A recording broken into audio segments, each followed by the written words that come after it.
வண்டி 135, அதாவது கரூர் மாவட்டம் குளித்தலையிலேருந்து வந்த வண்டி இது.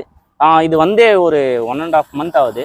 ஸோ அவர் வரும்போதே நைட்டு ஒரு ஈவினிங் ஒரு 6 மணிக்கு தான் வந்தார். ஸோ அப்பயே எல்லாமே ரெடி பண்ணி என்னென்ன கம்ப்ளைண்ட் இருக்கோ எல்லாமே சொல்லிட்டாரு. So frame bend, stay bend எல்லாமே எடுத்தாச்சு. ஸோ ஆல்மோஸ்ட் ஒர்க்கும் முடிஞ்சிச்சு. இதில் இதுதான் வந்து பற்ற வச்சுருந்தாங்க.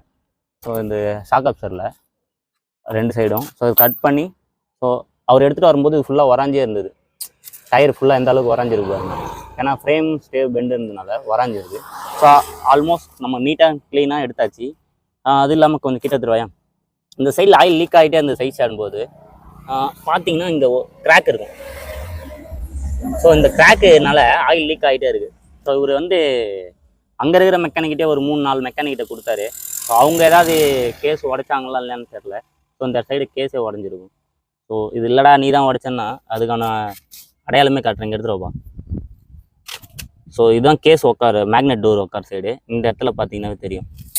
ஸோ உடஞ்சிருக்குது இந்த மார்க்கு. ஸோ உடஞ்சிருந்தது. ஸ்லீவ் போர் இது.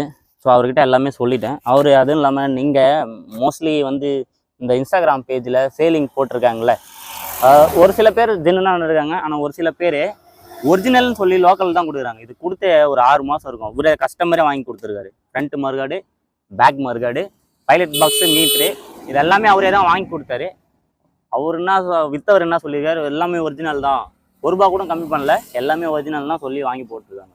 இப்போ இவரும் அதை ஏமாந்து வாங்கி போட்டு இவ்வளோ ரஸ்ட்டு ஃபார்ம் ஆகிருக்கு. மறுகாடு ஆகட்டும், பேக் மறுகாடு ஆகட்டும். ஸோ பைலட் பாக்ஸ்லாம் வெளிச்சமே இல்லை, ஃபுல்லாக மங்கி போய் உடையிற மாதிரி ஆகிடுச்சு. ஸோ எல்லாமே ஜென்னுனாக சொல்லிட்டனால அவர் என்ன சொல்லிட்டாரு, ஒரு நார்மல் பெயிண்டிங், ஒரு நார்மலாக ஒரு வண்டி ஒரிஜினாலிட்டியாக எப்படி இருக்குமோ அது போல் ரெடி பண்ணி கொடுத்துருங்க அப்படின்ட்டாரு. ஸோ அதனால தான் ரெடி பண்ணி கொடுக்க போகிறேன். ஸோ அது இல்லாமல் இதில் செகண்ட் கியர் ஸ்லிப்பு. ஸோ அது பிரித்து பார்த்தா தான் தெரியும். சார் நீங்கள் பிரித்து பார்த்து எனக்கு ரெடி பண்ணி கொடுத்துருங்க அப்படின்ட்டாரு. அது இல்லாமல் நம்ம வந்து இங்கே இருக்கிற வண்டியே ஒரு 2-3 வண்டி இன்ஜின் பிரித்து வச்சுருக்கோம். ஸோ அதுவும் பார்க்கணும். எல்லாருமே கேட்டிங்க ஏன் வேலையா ஒர்க்கா அப்படின்ட்டு. அப்படி இல்லை, அப்பா தவறிட்டார். அதனால் நான் ஒரு 3 வாரம் ஆயிடுச்சு இன்னும் கடைக்கு வந்து. ஸோ இப்போ தான் கடையை ஓப்பன் பண்ணேன். ஸோ இனிமேட்டு வரும் ரெகுலராக எல்லா வண்டி வீடியோஸும் வரும். ஸோ என்னென்ன ஒர்க் பண்ண போகிறோம், ஸோ என்னென்ன காஸ்ட் ஆக போகுது எல்லாமே மோஸ்ட்லி என்னோடய வீடியோஸ்லேயே சொல்லிடுறேன். தயவு செஞ்சு என்ன ரேட் வரும், என்ன எவ்வளோ வரும் அப்படின்னு மட்டும் கேட்காதீங்க. இதோட அப்டேட் இதுக்கப்புறம் வந்துக்கிட்டே இருக்கும். அது இல்லாமல் இன்னொரு வண்டி இருக்குது, இன்னும் 4-5 வண்டி இருக்குது. அதுவும் நான் வீடியோவில் போட்டே இருக்கேன். மறக்காமல் ஷேர் பண்ணுறேங்க. ஃபாலோ பண்ணாதீங்க, ஃபாலோ பண்ணிங்க. பை.